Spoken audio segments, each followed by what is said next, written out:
Secretary general, excellency Shri Antonio Guterres ji, International Solar Alliance Assembly और Indian Ocean Rim association,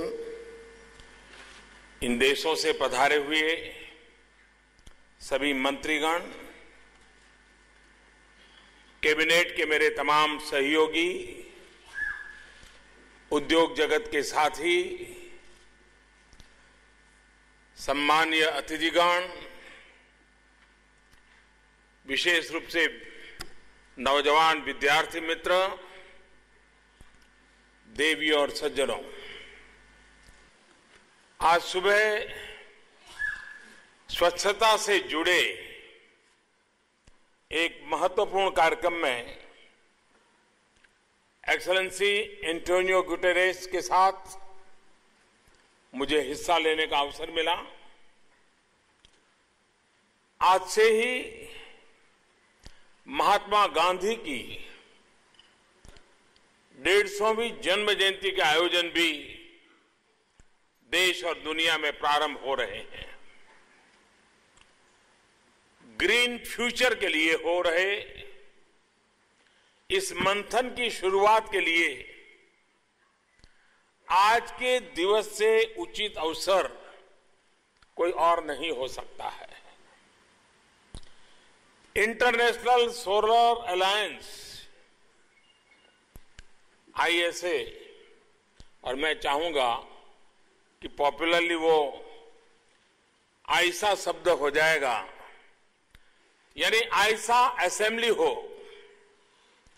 global renewable energy investment and expo यानी re invest की बैठक हो, या Indian Ocean Rim Association energy meet हो, तीनों का बृहद लक्ष्य एक है,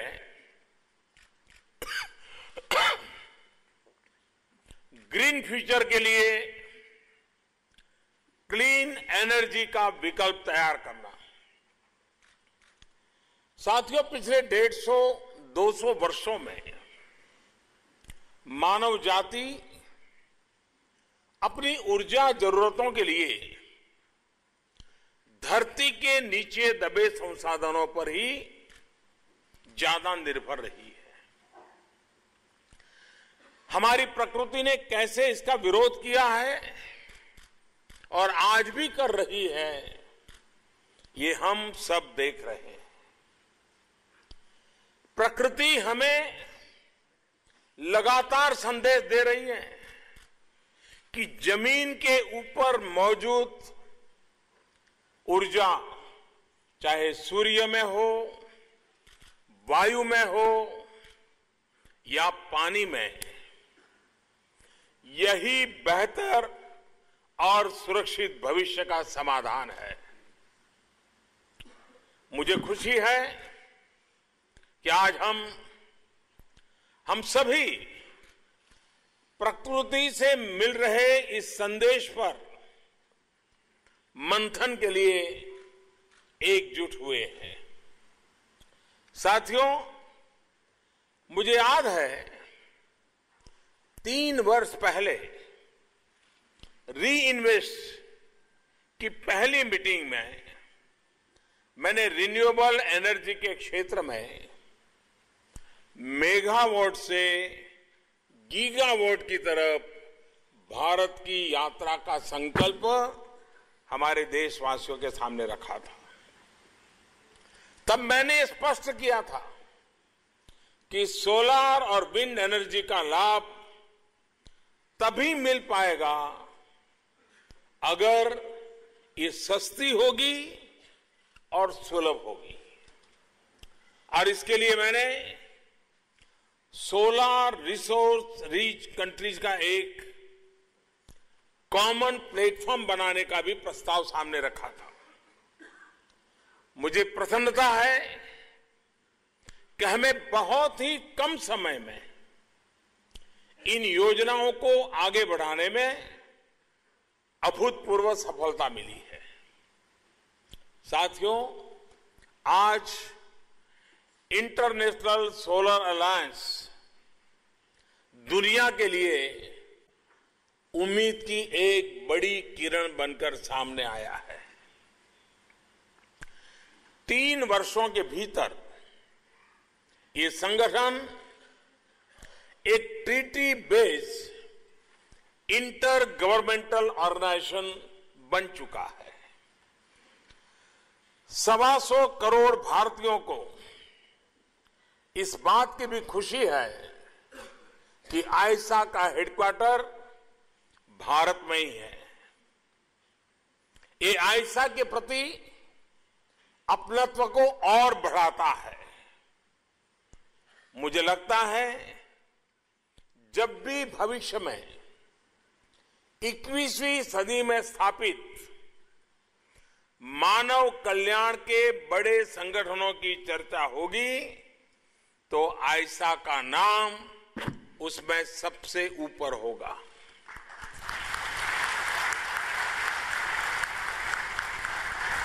आईसा के तौर पर हम सभी ने क्लाइमेट जस्टिस को सुनिश्चित करने की दिशा में एक बहुत बड़ा मंच तैयार किया है।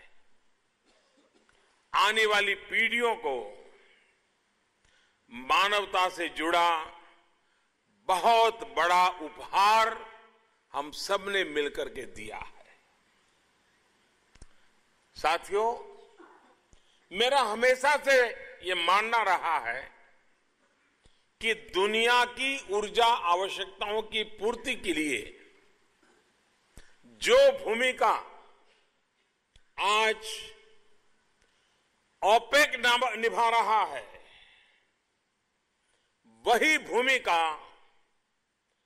आने वाले समय में इंटरनेशनल सोलर अलायंस आईसा की होने वाली है।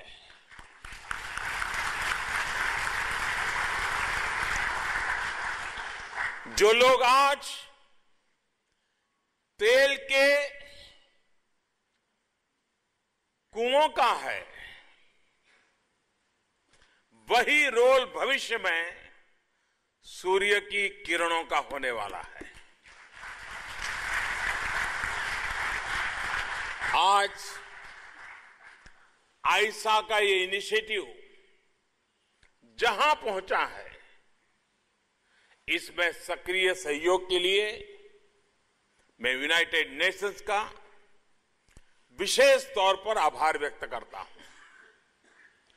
पेरिस में हुए आईसा के लॉन्च कार्यक्रम में तब के महासचिव एक्सेलेंसी बान की मून जी का मौजूद रहना और आज के कार्यक्रम में एक्सेलेंसी एंटोनियो गुटेरेस का शामिल होना इस बात को दिखाता है कि संयुक्त राष्ट्र इस मंच को कितना महत्व देता है। मैं इस मौके पर फ्रांस के राष्ट्रपति का, फ्रांस की सरकार का भी उनके सहयोग और समर्थन के लिए हृदयपूर्वक आभार व्यक्त करता हूं। साथियों, आईसा की इस पहली असेंबली में 40 देशों के प्रतिनिधि मौजूद हैं, लेकिन अब हमें उस दिशा की तरफ आगे बढ़ना है जब सौर ऊर्जा के ये विकल्प सिर्फ कैंसर और कैप्रिकॉर्न के इर्द गिर्द बसे करीब 125 देशों तक सीमित न रहे, बल्कि पूरी दुनिया को इसका लाभ मिले।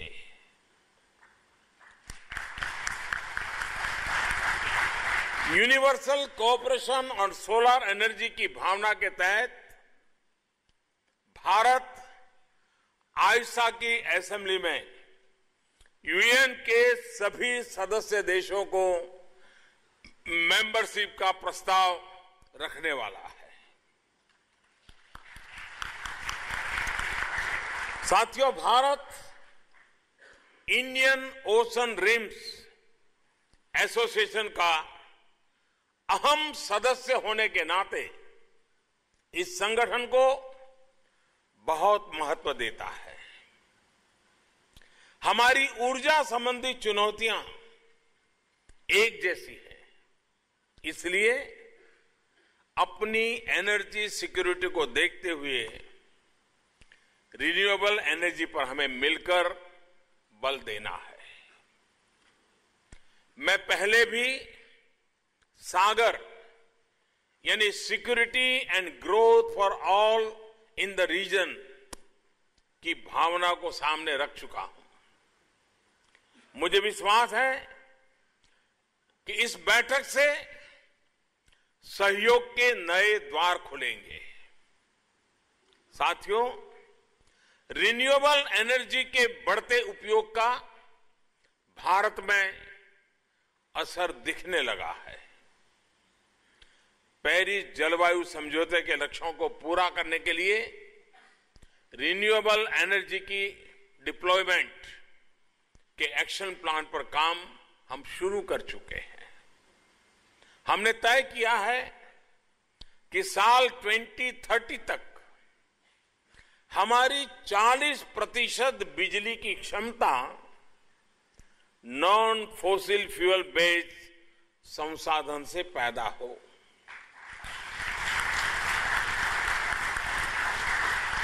इसी लक्ष्य के तहत बीते 4 वर्षों में भारत ने रिन्यूएबल एनर्जी की अपनी क्षमता को 72 गीगावाट यानी 2 गुना किया है। इसमें भी सोलर एनर्जी की कैपेसिटी में 9 गुना की बढ़ोतरी हुई है। आज जितनी बिजली का उत्पादन हम करते हैं उसका 20% हिस्सा नॉन हाइड्रो रिन्यूएबल का है। इतना ही नहीं, करीब करीब 50 गीगावाट की क्षमता बहुत जल्द इसमें और जुड़ने वाली है। ये साफ संकेत है कि वर्ष 2022 तक 175 गीगावाट रिन्यूएबल एनर्जी उत्पादन का लक्ष्य जो हम लोगों ने रखा है, उस रास्ते पर हम सफलता के साथ आगे बढ़ रहे हैं और उसको हम करके रहेंगे।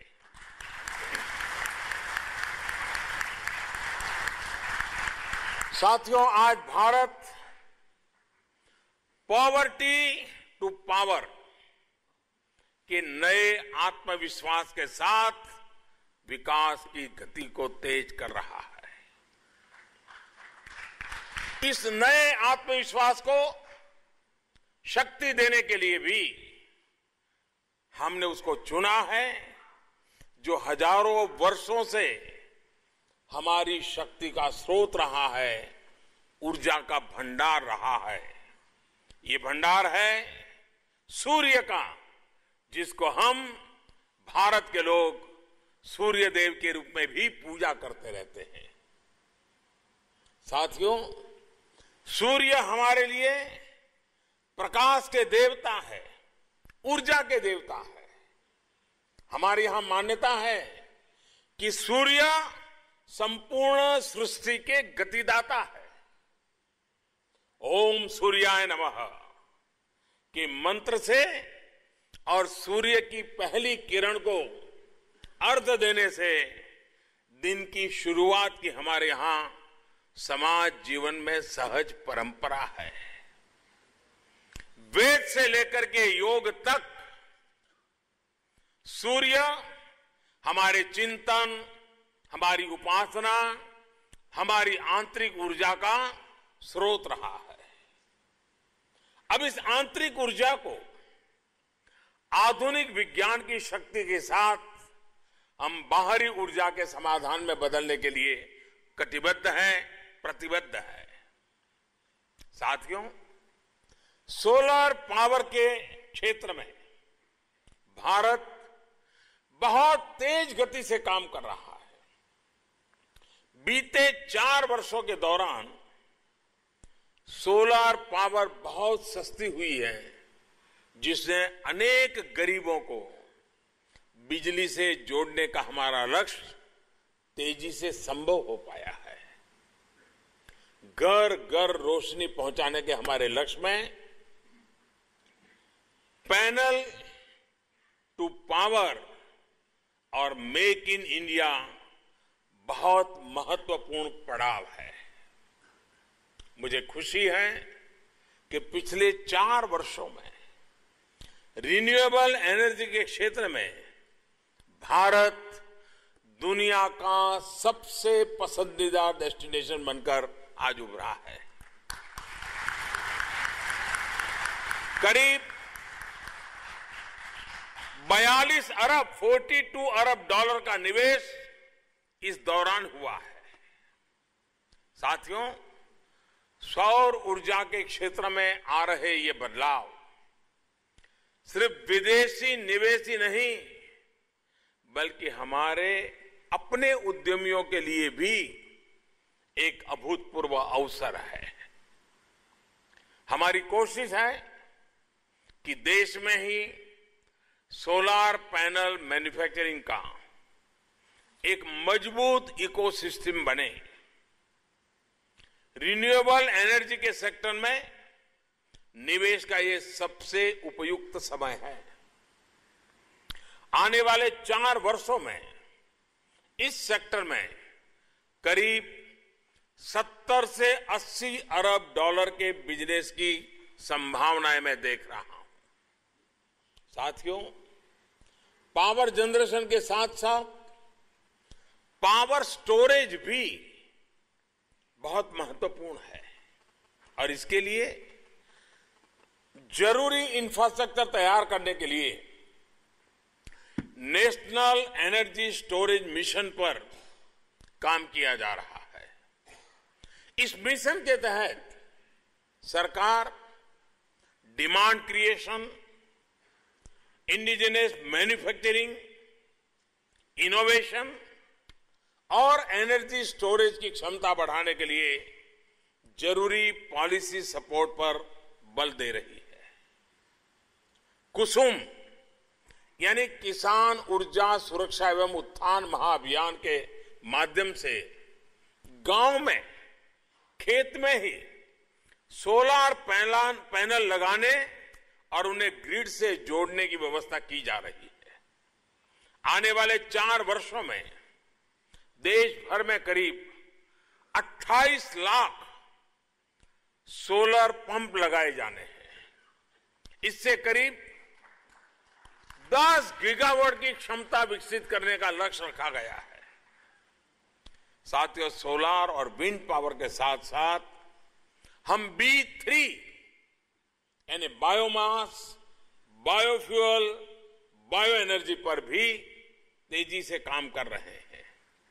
भारत में ट्रांसपोर्ट सिस्टम को क्लीन फ्यूल बेस्ड बनाने की तरफ गंभीर प्रयास किए जा रहे हैं। बायोवेस्ट से बायोफ्यूल बनाकर हम इस चुनौती को अवसर में बदल रहे हैं। हमने गोबर धन एक बहुत बड़ी योजना इसके लिए प्रस्तुत की है। वेस्ट टू एनर्जी को लेकर गांव-गांव, शहर-शहर में अनेक नवीन प्रयोग हो रहे हैं। साथियों, पर्यावरण की सुरक्षा के लिए रिन्यूएबल एनर्जी पर तो काम हो ही रहा है, बिजली की बचत हो, ये भी हमारी प्राथमिकताओं में से है। उजाला स्कीम के तहत देश के घरों, गलियों और सड़कों को एलईडी बल्ब से रोशन करने का सबसे बड़ा अभियान आज भारत के हर कोने में चल रहा है। इसके तहत अब तक करीब 31 करोड़ एलईडी बल्ब बांटे गए हैं। ये 31 करोड़ एलईडी बल्ब बहुत बड़ा आंकड़ा होता है, जिससे हर वर्ष करीब 40,000 मिलियन किलोवाट आवर बिजली की बचत हो रही है। कोई कल्पना कर सकता है कितना बड़ा है? इतना ही नहीं, इससे देशवासियों बिजली के बिल में हर वर्ष करीब करीब 16,000 करोड़ रुपयों की बचत हुई है और बड़ी मात्रा में कार्बन डाइऑक्साइड के जनरेशन को हमने रोका है।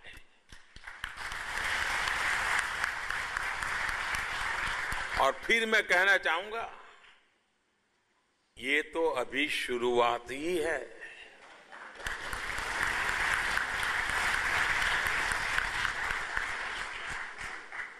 आने वाला समय और अनेक अवसरों से भरा हुआ है। आने वाली पीढ़ियों के लिए हमें क्लाइमेट जस्टिस से जुड़े हर अवसर की संभावनाओं को तरोसना है और सफलता प्राप्त करके ही रहना है।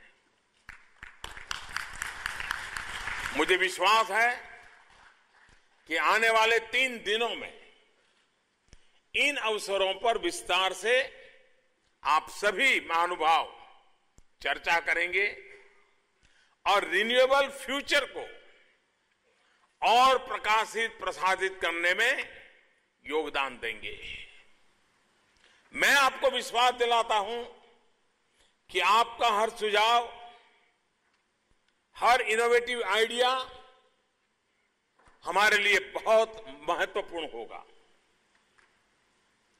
और इसलिए आप खुल करके ह्यूमन रिसोर्स डेवलपमेंट हो, टेक्नोलॉजी अपग्रेडेशन हो, नए नए दुनिया के देशों में छोटे छोटे लोगों ने प्रयोग किए हो, इन सारी बातों को हम एक बार सामने लाए और मुझे विश्वास है कि हम एक मिशन को पूरा कर सकते हैं। और हम दुनिया के सामने, आर्थिक जगत की दुनिया में ग्लोबलाइजेशन की चर्चा हुई, टेक्नोलॉजी ने दुनिया को बहुत निकट ला दिया। हम भी एक ड्रीम लेकर के चले कि एक दुनिया, एक सूरज, एक ग्रिड, वन वर्ल्ड, वन सन, वन ग्रिड। अगर इस मिशन को पार करेंगे, आप कल्पना कर सकते हैं कि जहां सूर्योदय होता है वहां से चालू करें तो सूर्यास्त तक ये ग्रिड बनी रहे तो 2400 घंटे सूरज से बिजली निकल सकती है।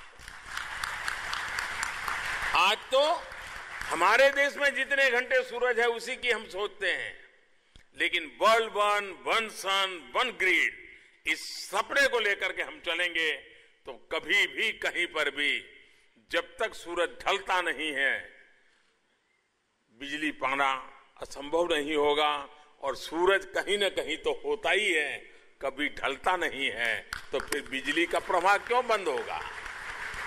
एक नए तरीके से, नए सिरे से सोचने की आवश्यकता है और मुझे विश्वास है कि आइसा के इस महत्वपूर्ण कार्यक्रम के अवसर पर हम जरूर इन नए विश्वास के साथ, नए विचारों के साथ, नई ऊर्जा के साथ, नए संकल्प के साथ एक नए विश्व के निर्माण में अपनी एक अहम भूमिका निभाने के लिए आगे बढ़ेंगे। एक बार फिर भारत आने के लिए, यहां आकर के इस महत्वपूर्ण अवसर पर शरीक होने के लिए मैं दुनिया के उज्जवल भविष्य में अपनी सहभागिता के लिए आप सभी का बहुत बहुत आभार व्यक्त करता हूं। बहुत बहुत धन्यवाद।